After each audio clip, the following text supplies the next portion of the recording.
Le procès de Thomas Lubanga Dilo a continué cette semaine au siège de la Cour pénale internationale à La Haye. 4 nouveaux témoins ont été cités. Le premier témoin, cette semaine, anonyme, était une femme, la mère d'un ex-enfant soldat présumé, dont le numéro est le 293. Une large partie du témoignage s'est passée à huis clos. Pendant la partie publique de l'audience, Julieta Solano McCausland, substitut du procureur, a demandé au témoin de vérifier sa signature sur le procès-verbal du témoignage déjà enregistré et de le confirmer en tant que sa déposition. Elle a ensuite lu des extraits de cette déposition.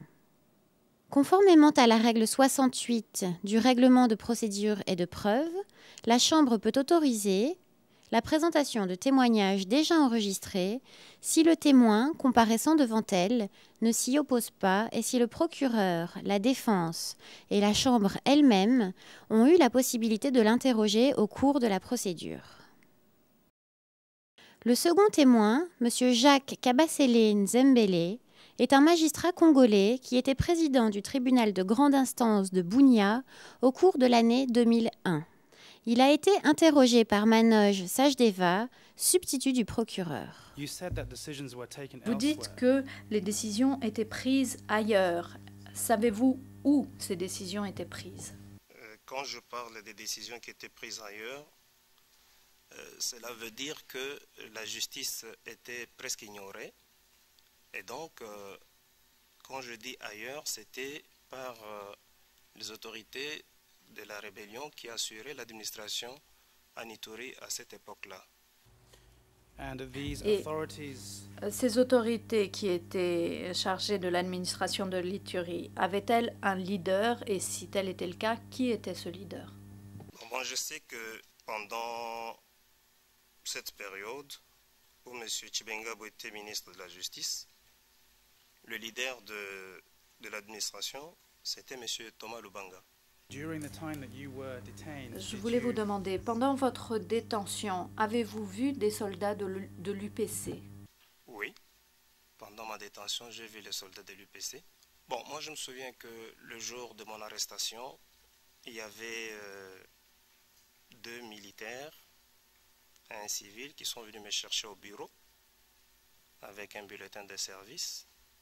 Ils sont venus, ils étaient 2.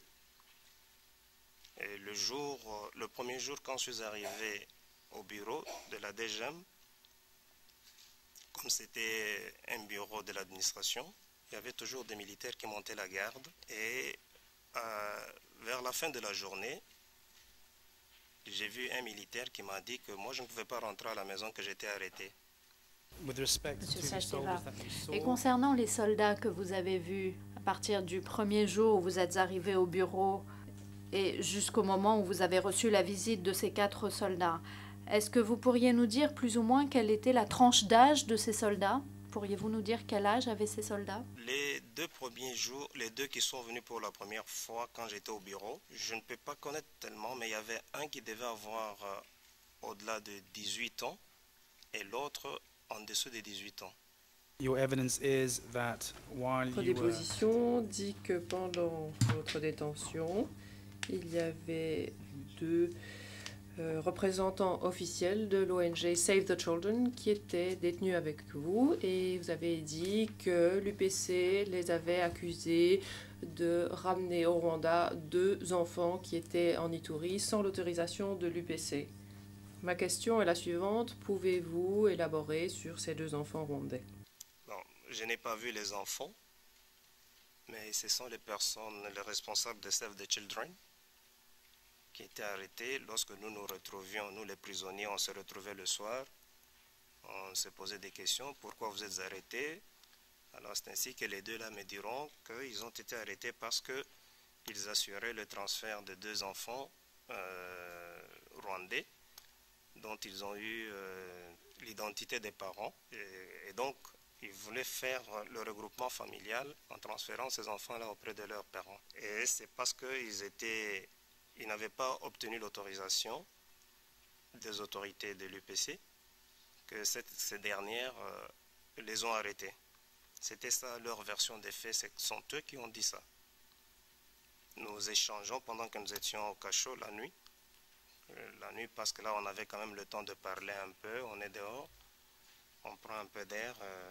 C'est comme ça qu'ils ont présenté les faits. Avec l'autorisation de la Chambre, un des représentants légaux des victimes, maître Hervé Diakézé, a posé aux témoins quelques questions sur le financement du groupe de l'UPC. En dehors des éléments financiers et des liens de parenté, quels autres éléments ont permis de déduire que la famille Savo était très liée à l'UPC et à Thomas Lubanga?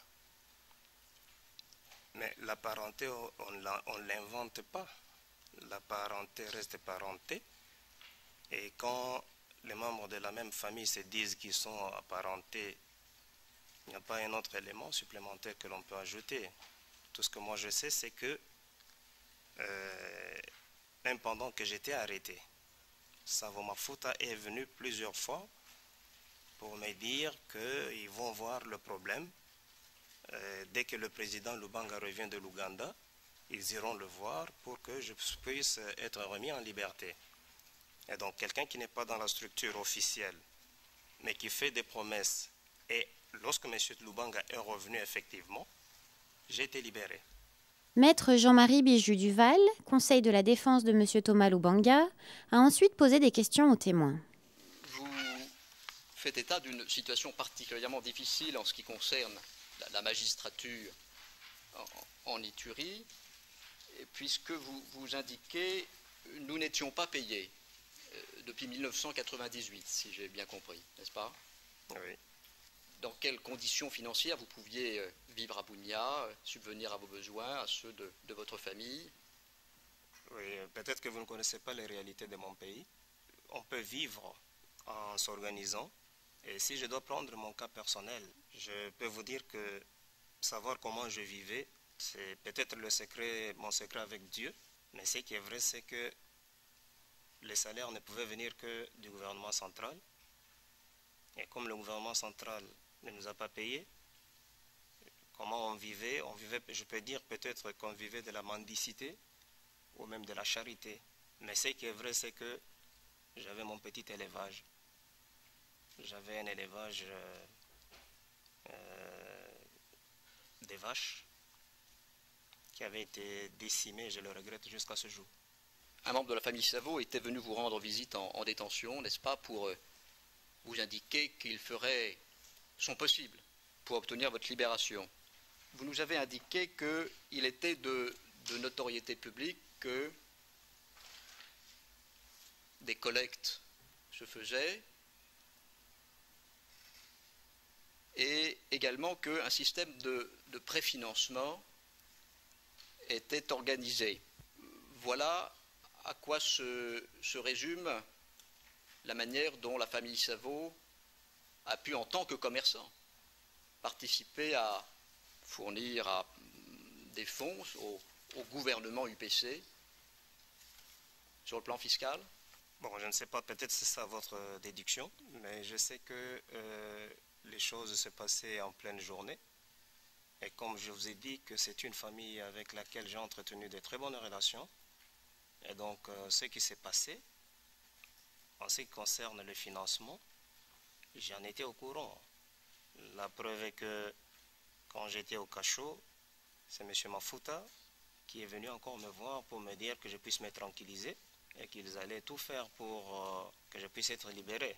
Donc en dehors du fait qu'ils étaient commerçants, il y avait aussi un aspect particulier compte tenu des relations qui existaient entre cette famille et les responsables de l'UPC, en la personne de M. Thomas Lubanga. Le témoin expert, M. Gérard Prunier, a bénéficié de mesures de protection consistant en la distorsion de son image diffusée sur Internet. Le procureur a présenté à la Cour le rapport écrit de ce témoin relatif à la situation politique et au conflit en Ituri pendant la période considérée par les charges à l'encontre de Thomas Lubanga. Le Conseil de la défense de Thomas Lubanga a pu contre-interroger le témoin expert. Cette semaine, le témoin anonyme numéro 17 a continué sa déposition.